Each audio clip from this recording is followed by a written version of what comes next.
At number 7, I have Leon in the arc in the final boss battle. I think from a story perspective, this is where the story was the weakest.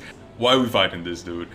We just kind of got a generic final boss fight, and I think some of the fights leading up to this are more enjoyable when you're in the room with the liquors and there's all the monsters and everything, and I think that's intense and quiet. I really didn't want Leon to make it here, which may be hot take, and I don't know, I think it's a little messy, but it's, from a combat perspective, it's pretty intense. It's the most difficult parts of the game, and in that regard, I think it's pretty fun.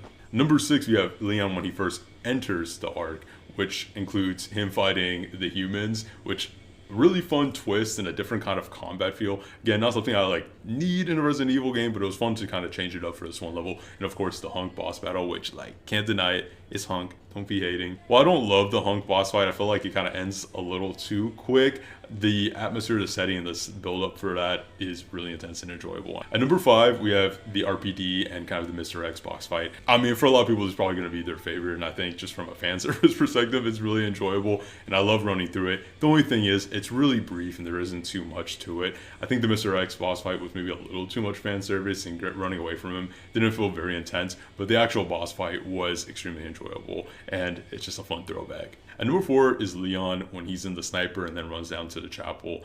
I think the sniper was just like a fun way to change up the combat a little bit. Another one of those like Leon only kind of unique sections. And I think it's intense. It doesn't last too long. And then I think the chapel was like some of my favorite like fighting. I think the design of the chapel was like small and tense. The blister fight is really enjoyable. So pretty shortish section, but I think this level was like pretty much a lot of what I liked about Leon's combat. And number 3, again, I kind of combined the prologue in the Renwood Hotel and in the streets for Leon and Grace.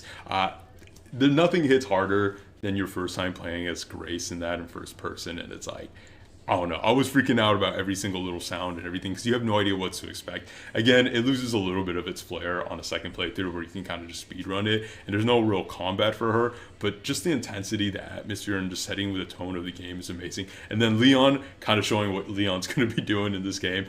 We need more city stuff in Resident Evil. I just love seeing all the NPCs running around, the chaos ensuing, and I know, again, it's really short, but like, I don't know, the atmosphere, the tone, like how quick everything was and how like fun the combat was there was just super enjoyable.